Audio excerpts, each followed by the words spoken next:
New Apple stores are on the way, including a beautiful one in Italy and MacBook Pros with mini LED displays this year.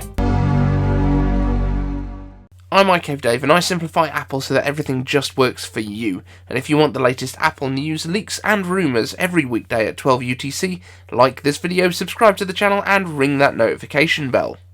And in today's first story, Apple is bullish on new Apple stores. They are planning many more, and they have just opened possibly their most beautiful store to date at Via del Corso in one of Rome's most vibrant areas. As the 17th store to open in Italy, Apple Via del Corso will serve as an all-new centrally located space for Apple to provide best-in-class service and support to the local community. The store preserves the grand Palazzo Marignoli, paying homage to Rome's rich history of art and culture and making it one of Apple's most significant restoration projects. Apple has some amazing stores around the world, and I'd love to know which your favourite is that you visited, and if there's any that you really still want to visit, let me know down in the comments. For me, Fifth Avenue in New York was absolutely a stunning one. Covent Garden down in London is also beautiful, but the ultimate for me would be visiting the one on the Apple campus. And next up, Macrumours has reported that the first mini LED MacBooks should be shipping in the third quarter. This is according to GLT, a light guide plate supplier. So their role in these displays is they produce some of those filters, those dispersion layers that sit behind the display but in front of the backlight, in order to make sure that it's a nice soft light and it's not got harsh edges to it. Now, this is great news because there was some confusion as to whether mini LED displays would be coming straight away or on the next generation, but it looks very much like we're getting those awesome mini LED displays straight away. Now, I know there's been some controversy with the iPad Pros and blooming effects, things like that. It looks far worse on camera than it does in person, by all accounts, so I still haven't seen one in person. As soon as I get a chance to, which may be this week if I can get to an Apple store, I will let you know how they look in person. But let me know down in the comments which product as well you are most excited about for this next Apple event, WWDC. We expect that we will be getting the MacBook Pros in 14 and 16-inch sizes, possibly the Mac Mini, all of these with M1X, maybe the bigger iMac, who knows, but would you still be down if it has the chin? I think the chin is iconic, I'm happy for it to keep it, but let me know if you hate the idea of the chin. And we're going to get into some iCave answers straight away, because obviously it was a holiday in the States yesterday, so not a great deal happening over there. So let's get into your questions. First up, Alan B Unboxings and News asks, will we have an M1X or M2X iPad 9th generation, an M1X or M2X iPad mini, and an M1X or M2X iPad Air? Alan, my friend, I think you are being a little bit optimistic there. The iPads that are non-Pro will generally get the iPhone processors, and the 9th generation, which is the next one of the base iPad, will probably be getting an A13. The iPad mini, we really don't know at the minute, because we just don't know how they are going to position that within the range. However, the iPad Air is expected to get the latest processor, so that would be an A15, would be coming this year. Assuming that they do an update every year on them, which I think they probably will do, because they're making these processors anyway. They're making them at huge scale now, and if there's no constraints, especially on the processors themselves, then I don't see why they wouldn't update them. However, expecting an M1X or an M2X in a regular cheapy iPad, I'm afraid that's a little bit unrealistic, as great as it would be. Alan B Unboxings and News also asks, iCave answers, will the M1X or M2 iMac Pro 32-inch ever come out? Well, I really hope so. Now, we're expecting this to be M1X. M2 doesn't really make too much sense either, because M2 is the next generation of M1, whereas M1X is going to be the powerful extra performance core version of M1. So M2 will be a little bit faster, but more efficient. M1X will be way faster, because they're going to have that many more cores inside. In terms of when it's going to release, we did hear that it was being delayed so that they could concentrate their engineering efforts on the 24-inch iMac, but honestly, there's no real indication of when it will come out. I personally think it will probably come out at WWDC, and the reason for that is I think that Apple wants to release all of their M1X chips, get them all out the door so that we are fresh for the more efficient M2s coming later in the year. A Hughes asks, iCave answers. The general consensus is that the new M1X MacBook Pros next week won't have Face ID, so I'm not expecting it anymore. However, this does seem like an odd omission from Apple given it's been available on the iPhone since 2017 and iPad since 2018. Surely, if they can upgrade the webcam to 1080p, they could add in an IR camera too. M1X has an expanded neural engine. What are your thoughts?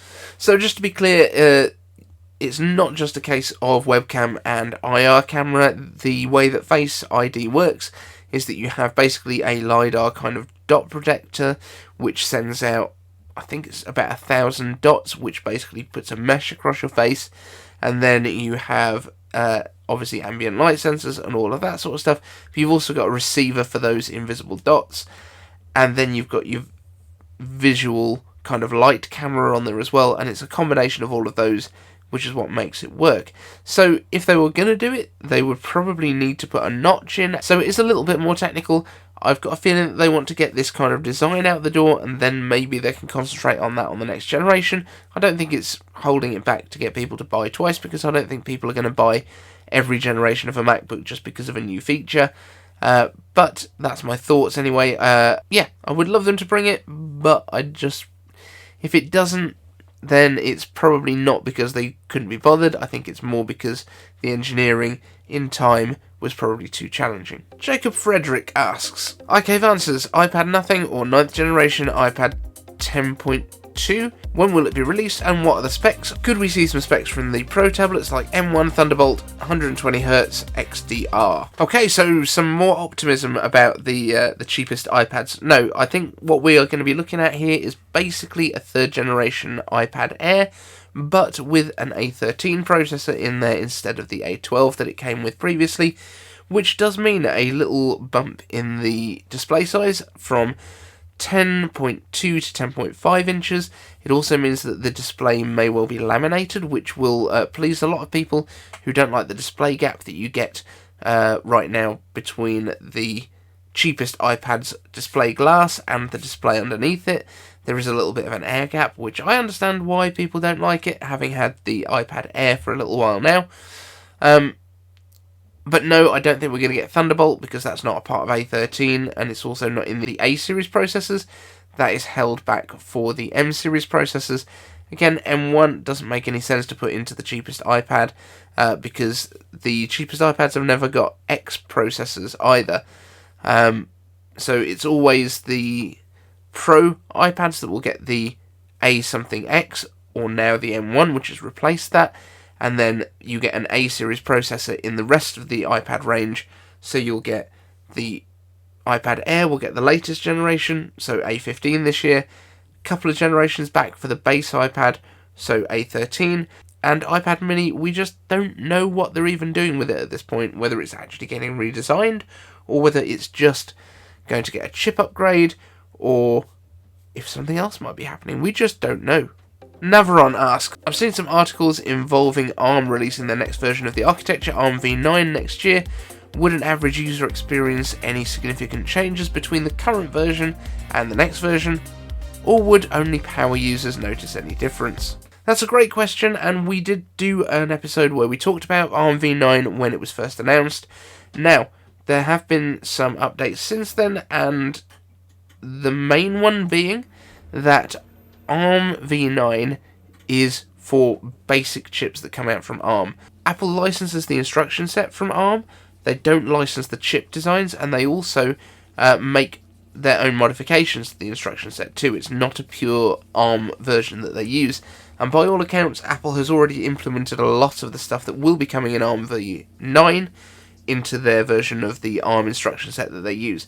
That doesn't mean that there won't be any increase when they incorporate more of those features in, but it does mean that they're not going to have the huge performance bump that some of the other systems might get. ARM v8.4, I think, is the current one, going up to 8.9, could have given up to about a 30% bump in speed. But as I say, because Apple were one of the founding members of ARM, they've already been incorporating some of this technology into their own instruction set and their own chips anyway. But I would also assume that they did get early-ish access to the standard beforehand, so we could see some of those things being implemented into the A15 chips, which are in production right now. Moises Rodriguez asks, the current 13-inch MacBook Pro is the worst buy. Do you think next week with the launch of MacBook Pros that the model will disappear? It's a very good question, and I don't think that it is long for this earth. However, it's not being replaced by the 14 and 16-inch MacBook Pros that are on the way just yet.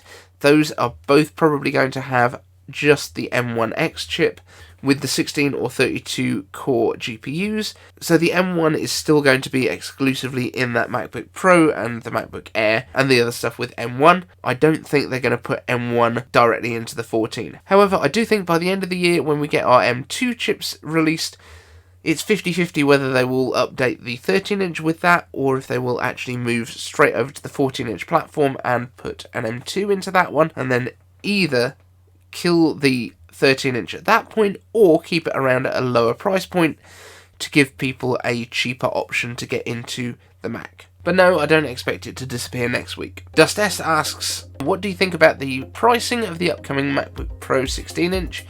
Will they reduce the price of the base model to $2,000 to $2,099 with 32-core GPU being an additional $300 to $400? Okay, so I don't think that we're going to get a price reduction necessarily on the 16-inch model. I think we're probably going to be looking at $23.99 to start with. I think I've said this in the past, but I don't know if that will be with a 16 or a 32-core GPU. I'm not convinced that you will get options between the two sizes. I think that the smaller one will probably get the 16-core GPU and the larger one will get the 32-core GPU as a part of the way of justifying the price difference, because we're talking like $17.99 going to $23.99, so it's a fairly substantial sort of $600 jump to go from a smaller screen to a larger screen. Otherwise, that just seems a little bit too much, but including the GPU upgrade, that makes a lot of sense too. I would be less surprised if they gave you the option of upgrading on the smaller one to the higher GPU count, but the larger one just starting straight out at $23.99. And both of those will probably be with 16GB of RAM, as well as the 256 starting storage, I would guess. So everyone, thank you so much for watching. If you've got a question, hashtag #ICaveAnswers down in the comments section. And don't forget to capacitively touch the like button on your way out. Thank you all so much for watching, and I'll see you on the next show. And don't forget to subscribe!